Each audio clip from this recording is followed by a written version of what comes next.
Hey everybody, welcome to this week's Roundup. This weekend is Retro World Expo in Hartford, Connecticut. I am really fired up to go. I'm looking forward to seeing everybody, looking forward to doing that panel with Tito, and also Steve from RetroTech said he's going to come up and rebuild a 14L5 on the booth and maybe even do some more CRT work with some of the crazy stuff I'm going to be passing off to him. So I think that's hilarious. So anybody that's around, definitely come say hi. I love doing these things. Retro World's my favorite expo, and I'm very fired up for the weekend. But let's jump right in and see what's been going on. First up, I owe 8-Bit Doe an apology. When I first wrote that post about the retro receiver for the PlayStation 1 and 2, I had praised their products. I had said this one's probably going to be pretty good, but I came down on them pretty hard for saying it was a lag-free product. And I also said in that post, if they change their marketing, I will completely rewrite the post, and I will only leave the whole lag-free thing as an aside, both in the post and on the weekly podcast. And then I forgot to check the day of the podcast when I was recording it, but it looks like 8-Bit Doe did remove lag free from their marketing because it's just a false statement. So I might have screwed up last week. Maybe they just happened to change it when I was done recording, but before it went live, or maybe they changed it a couple days after I put that tweet out and I just forgot to check. I honestly don't remember, but thank you very much to 8-Bit Doe for listening to us. I am genuinely and honestly sorry for not doing this as quick as I said I would. And I just wanted to take the time to mention it again. If you were interested in this, it is up for sale on Amazon and directly through their website again. I believe it's supposed to ship in about a week or two. So these things sold out pretty quick, which is obviously a testament to their products. And, I just wanted to say once again, it's companies and people will always make mistakes. We're human. That's what happens. But it's how you handle those mistakes that you should be judged by. And if you make the same ones over and over again, of course. But honestly, had nothing but high fives to 8-Bit Doe for this. They did the right thing. They fixed their marketing. And I'm going to continue to talk about their products, including... And speaking of 8-Bit Doe, Scarlet Sprites just posted a pretty deep dive review of their Neo Geo CD-style wireless and wired controller, and overall, Joe seemed to like it a lot. The D-pad, which is probably one of the most important things about any controller, but especially this one, felt like it should. It had that clickiness to it. It felt like the original. And also, some people had some concerns that, hey, maybe those trigger buttons wouldn't feel right because the original Neo Geo CD controller didn't have them. But Joe said they felt kind of natural overall.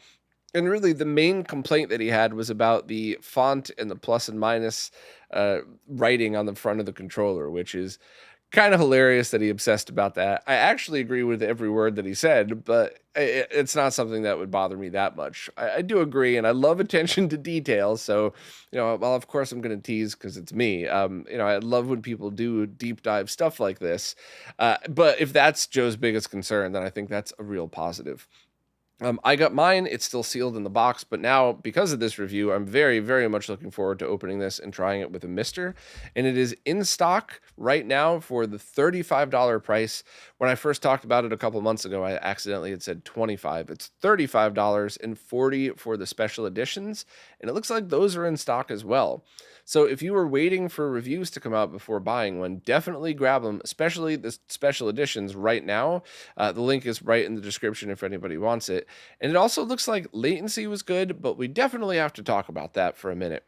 So it looks like right after Joe's video was posted, somebody had updated the Mr. Add-ons latency database with some lag test results on this controller.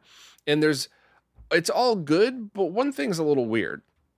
So first of all, if you're using its 2.4 gig RF wireless mode, then you have a really awesome average latency of about 4.5 milliseconds, which is great. Pro gamers wouldn't even have that affect them in almost every case, unless, of course, they brought their wireless controller to an area with tons of wireless interference, and then it would actually be more latency. But, in the same test environment, that's really fast. That's awesome, and that's something that I would be very comfortable playing on without ever worrying about added latency. But some more good news, its Bluetooth mode is less than 10 milliseconds of latency, which puts it in the top 20 fastest controllers Mr. Addon's latency sheet has tested. Out of the 70 controllers, I think it was like 18th fastest for Bluetooth, which is pretty good.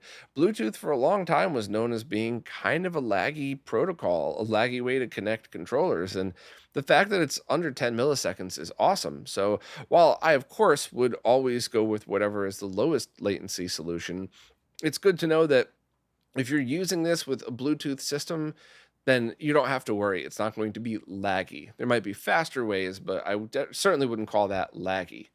The one very strange thing about these results, though, is the wired mode. So plugged in via USB into that Mr. Test Kit showed 6.15 milliseconds of latency, which is still good. It's still less than half a frame, but it's also more than the 2.4 gig wireless. So I got to speculate a little bit here. It could be, and please keep in mind, this is BS. This is speculation. This is me just talking to try to explain this when I don't actually know what happened. But it could be something like 8BitDo, in order to get those low latency numbers on the wireless, had to use a USB chipset that didn't support fast polling or something, which is why up to, I think, 10 of their other controllers was 1 millisecond or less of latency in wired mode. So maybe that's it. Maybe in order to get the lower wireless numbers, they had to kind of lose out on the wired side, which I would argue is the correct way to go about doing this, because I think most people would use this in wireless mode. Or maybe whoever did the lag test readings made a mistake, and I am not throwing shade. Anybody who watches my live streams knows I make tons and tons of mistakes. Everybody makes mistakes. So I just think it would be very cool if more people who had that Mr. Test Kit and bought this controller would be able to do the test results. I should be doing another stream with Lewis at some point in the next couple of weeks to test a bunch of stuff. And if no one has retested it since then to confirm, I definitely will, just because I'm really curious about that. So I'm not really sure what the deal is. Maybe it's a test mistake. Maybe it's a deliberate decision. But I do strongly think that this is one of the many reasons why controller companies should be completely transparent about their latency. Because if they had published these numbers themselves and were honest, like, hey, we have a controlled office without much wireless interference. Here's the best case scenario using a Mr. FPGA that we use for testing, which would be funny because I don't think Chris allows them to even talk about the Mr. project. But point being, if they would just said that, and if my complete BS guess was correct and they were like, hey, here's our test results, wired USB is a little higher because that's what we had to do to get the wireless down, I think people would be applauding them.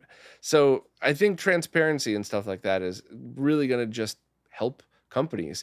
And even if they don't even test for wire or for lag and they just guessed and this is what happened, if you're 8BitDo, don't you want to brag about this? Don't you want to have lag test numbers that are people will be talking about as much as the lag free comment, but in a positive way?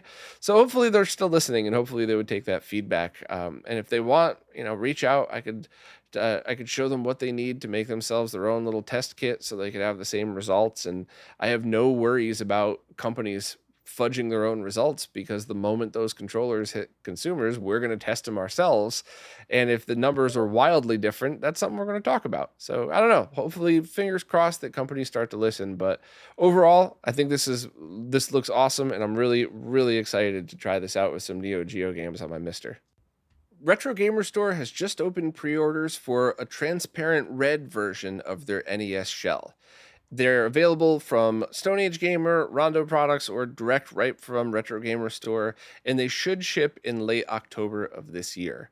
And I think the reason, I'm just guessing here, but I think the reason Retro Gamer Store is able to do multiple colors of this existing shell so easily is because once they have that original minimum order quantity in, they're able to then just make much smaller runs for the same price.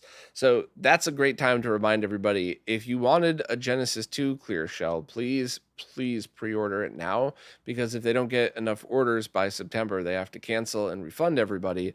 And I think a lot of people wanted that shell made. So maybe, if possible, consider that. If you were on the fence, maybe just bite the bullet. But either way, all of these are still available either in stock or for pre-order. Check all of the links in the post. And the red one looks awesome. I did that live stream a while back with Russ Lyman where we went through and really kind of dug in and did a deep analysis of the different colors and which one we liked better, and what color combinations you might want to mix up with this stuff. So I love that there's choices, and I love these cases. They're always such high quality, especially compared to some of the cheap knockoffs that I've seen floating around. These are so much better, and I know I have to say this every time I talk about them, but they're not cheap, but they're not overpriced. You get what you pay for, and it is perfectly fine if you think that's too much money for me. I don't have the budget for that, to spend on that when the console might not have cost that much. That's a fair statement, but it is not a ripoff. These things reflect the everything fair that you could imagine on what it takes to start out making them to get them to you. So, I'm a huge fan of them. I talk about them all the time, and I'm just looking forward to seeing which ones they come up with next. Next up, Consoles for You is now an official European distributor of the HD15 to SCART adapter. And this is the small little device that allows you to do things like use VGA from Dreamcast or whatever on the RetroTink 5X, or do things like take any D-sub connector that outputs RGBS, so Mr. Analog DAC, any of that stuff, and it allows you to easily interface it with a SCART connector. This is not some kind of scaler or signal converter. The RGB signals just pass directly through. This either slightly lowers the sync on RGBS signals to be safe for SCART devices, or if you flick the switch, will enable a sync combiner to do RGB HV to RGBS. So I think one of the number one uses for it would be the RetroTink 5X, or I guess if you have a multi-sync monitor and you have a SCART input, or I don't know. There's a ton of different use cases for it. Definitely check out the video I did if you're interested. This was designed by Tian Fong based off of an XNOR circuit that Steve from HD Retrovision had posted a while back. And it's just one of the many fun little devices T came up with. The SCART coupler is another huge favorite of mine. I put the video embedded in that just in case. There's a bunch of links to stuff that you might think is relevant when you scroll through. But yep, if you are in Europe and you wanted one of those, grab it now. And I also think Consoles for You just got some RetroTinks in stock as well. So if you're in Europe and you wanted the Tink 5X and this, now you got them both from the same store. I should probably update the links in here to add that. And just a very polite reminder, just because other scalers are coming out doesn't mean your current scalers are going to change. If you currently own an OSSC or a Tink 5X, they're not going to be any less amazing once the RetroTink 4K comes out. They're going to be the same awesome scalers for a lot less price than the newer ones coming out. So, if you're on the fence and you don't need anything going to 4K or 1080p 120, picking up a Tink 5X is totally fine. It's an amazing scaler. It does everything that you would need except VGA until now. You just grab one of these and you could put VGA right into it. So definitely have a look at this thing and see if you were interested. But I have links to both Europe and US sellers, and this thing has just been such a massive, massive help for me. So hopefully, and I think other people as well. So hopefully if you wanted one of these, or if you just wanted a great tool in your toolbox, you'll pick one up. Next up, Darksoft CPS1 Multi is now in stock at multiple stores. So if you were waiting to get one of these, now is probably the time to pick it up. Some background on this and some more explanation as to what this is. But this is a board that you could install into a CPS1 arcade kit that will allow you to load up all of the CPS1 and CPS 1.5 games on that system. So for lack of a better description, it's essentially like a ROM cart for the Capcom Play System 1 arcade, so that allows you to have one arcade board with all of the games on it. That's oversimplifying all the work Darksoft did, but it's still a very easy way to visualize it. And this even plays the CPS 1.5 games that have the Q sound chip on it. All of the ones from this batch, and I think all the ones going forward, have an FPGA programmed with Hotego's DSP16 code. So this is technically hardware emulation of the Q sound chip, but it should sound identical to the original, and it would be a great fit for different people's setups. The developer Infidelity has just updated their NES to SNES patch of DuckTales to have CD quality audio MSU1 support. And the latest patch has all of the same stuff as before, including all of those additions like the one button in order to do the pogo jump and the ability to scroll between different color palettes. All of that's still there, but now you just also get CD quality soundtracks if you want. It's my personal opinion that I love the original soundtrack and I thought it came out great in this conversion, but who knows? Maybe there's a MSU1 version of this floating around that'll have music that I'll love. Point is, choices are for everybody. You can pick whichever your ears prefer, and I absolutely love this work. And a very, very quick rundown. Please check out another podcast I did, Roundup number 361 at the 12-minute mark, if you want a deep dive as to why anybody would want an NES to SNES conversion. But the short version is it eliminates slowdown, reduces sprite flicker, and allows for SNES only additions like adding an extra button to do things like the pogo jump, multiple color palettes, outputting an RGB without a mod, and of course things like MSU1 audio.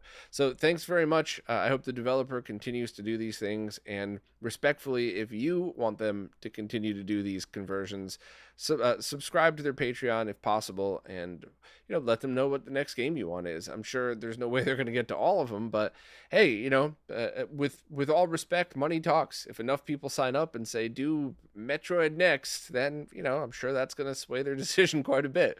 So just nothing but positivity here. I would love to see the developer get more support. I'd love to see more games get ported, and I'd love to see what the modding community could do to these after they've been ported, especially that Metroid one. I'd love to see menus and tons of upgrades and stuff that the community's already worked on, but I wonder how much cooler it could be on an SNES. Developer Victor Luschitz has just updated Doom Resurrection to version 3.0. Doom Resurrection is, you could call it a patch that you apply to the original 32X version of Doom, but calling it a patch is like calling the sun hot. It's not really fair. It's almost a full remake of the 32X version of Doom. And this version 3.0 adds a bunch of stuff that people mostly thought were going to be impossible. Things like the Sega CD PCM speed boost support that we talked about a couple of weeks ago, or maybe even last week, that Vic came up with, was implemented into this, as well as a whole bunch of stuff like reintroduction of the Cyber Demon and Spider Mastermind bosses that most people never would have thought would fit into a 32X game, but there were tons of optimizations and stuff. And there is introduction of MIP mapping for walls and flats. Overall, this is just, not only is it a fun version of the game, but this is like the perfect example of what could be done on, or could have been done on the 32X, and just Sega's R&D wasn't behind it because they were already kind of going on to the Saturn. But seeing what could have been on the 32X is absolutely remarkable, and it's really cool that people keep kind of finding different things to do and different ways to improve it. So if you have the ability to run ROMs on your 32X, definitely give this one a try, especially if you have a Sega CD installed as well. That way you can get the extra speed implementations in there. And I still think it would be really neat to have a 32X CD core on the Mister. I would never ask a Mr. Dev to do that because that's a lot of work for 6 games. But, technically speaking, this could be a 32X cartridge and CD game because of how the way that it works. So if there was ever a reason to implement that Mr. Core, this would be it. Not Slam City with Scottie Pippen, but no disrespect. I'm sure somebody likes that game, but it's not a good game at all. I'd rather play Supreme Warrior or something. But yeah, I don't know. I think that would probably be the easiest way for people to experience this and see what could have been, but I don't think that's on anybody's roadmap. So if you have original hardware, definitely try this out. And thanks to Vic for always doing these updates. And of course, thanks to Maddie B for writing this post, because it's always really nice to have a post written in a way that even I could understand it, because I'm not a programmer and sometimes this stuff goes over my head, but this made it very clear and easy to understand. So if you want more details, please check out Matt's post about this, because there's lots of good stuff. And if you're a fan of the 32X, I think you'd enjoy reading through that. Now it's time for this week's Mr. Updates, care of Lou from Lou's Retro Source. As usual, I'm going to skim through these, and if anything piques your interest, please go and check out Lou's video where he shows visual examples of this stuff and has a lot more details. Starting us out, Sorge is now porting the Nuked MD Genesis FPGA core to the Mister, and that's a cycle accurate Mega Drive core with the goal of emulating the Mega Drive chipset as accurately as possible using decapped chip photos. So I have to just say, the core that's currently available on the Mister for the Genesis is absolutely awesome. But this is the type of stuff that, as a nerd, I love to see. I really appreciate when people go about things like, well, good enough isn't good enough for me. I know I could make it a little bit better. Even though nobody else on the planet might notice, I enjoy going that extra step and doing it. And I appreciate stuff that like that so much. I don't always do that, but I do try to be that person very often. And it's awesome to see that groups of people are continuing to try this. And it's obviously, I'm not surprised at all to see Sorge want to implement that kind of goal for perfection into the Mister project. So that's very cool. Also, Track 17 posted that Pramod's Narc Core will still soon be released, and also showed some footage of a Mortal Kombat Test Your Might screen. So this is getting exciting. We might have MK sometime in October on the Mister. So that's I'm trying to temper my excitement here, but if that's the case, MK party at my house. Next up, CD audio support was added to the AO486 and Amiga cores, which is crucial for any of those games that have CD audio on for music on those games. So that's very cool. This is definitely wanting to make me go back and retry that 486 core. So I'll have to go back and see what other ones are floating around, what people have pre-installed, because I think that's pretty awesome. Next, with Vertex permission, Hotego has released an alternate version of the Teenage Mutant Ninja Turtles core. It's for beta for Patreon subscribers, and there's so much about this that I love. First of all, this is all open source stuff, and it's games that are recreations of originals. So Hotego didn't have to ask Furtek anything, and I don't think Furtek would have minded, but it just shows the respect between two awesome developers. Like, hey, I know you're already working on this core. You mind if I try my own version of it? Like, I love to see stuff like that. It's never, it's never necessary, but it just means so much when people take the time to just show respect and just show appreciation for other people's work rather than just step on it. So, thanks to both of those awesome devs for absolutely everything that they do. I do have a question though. I just ran update all on my Mister and I couldn't see a different Turtles core. So I'm sure I'm just doing something stupid, or maybe my update all is broken because I use my dev Mister for everything. So I could have very easily broken the update all script or something on my personal one. So am I supposed to look for something special? Please let me know in the comments if you have time to. Also, Hotego said he's getting back to working on the Neo Geo Pocket core and let people know that a small bug in the CPU instruction was fixed. Also, Wizzo has updated his favorite scripts with support for a bunch more consoles and a few other things. I can't possibly gush enough about the favorite script. You please go back and listen to that interview with Wizzo and I. Consider supporting him on Patreon and definitely load up favorites and remote. Those two things are just, they have completely changed the way I use Mister. That's a strange thing to say because, those amazing cores that those devs have all been working on forever. There would be no Mister without it, but the interface, the UI, how you remotely access stuff, everything's different with Wizzo scripts. So please look into those. And they're all free. The next Mr. FPGA Discord game challenge is the arcade version of Capcom's Magic Sword. It's a single credit game challenge that goes to August 25th. There's been a bunch more updates on the N64 core. Robert had shown Mario Kart looking almost like a working game, which is just so impressive. So thanks again to Robert. Next, SRG320 posted a Saturn Progress update, and the big feature added is save game support. So that's really exciting. I'm looking forward to going back and trying that. I haven't tried the Saturn core in a long time. So what's really the status of that now? What do you all think? Because it's impossible for anybody to test all of the games. So I love hearing people's experience with it, and good and bad. If it's bad, be respectful, of course. It's a alpha core still technically, but is Daytona running? Is like Outrun running? Can you do the 60 hertz patch for that? Are some of the more staple games running now, or is it still something that's really meant to be an alpha state and a work in progress? I kind of love to hear what people's experiences are with that and what games work and aren't. Also, Amiga Vision posted a document that gives the status of CD32 games on Mister. The document list of games, Amiga CD32, sorry. The document list if a game works, has gamepad controls, CD audio, or any other status that you should know. So that kind of documentation is always super appreciated. And if anybody doesn't have a place to put it, I'm sure consolemods.org, the wiki, would figure out some way to do it.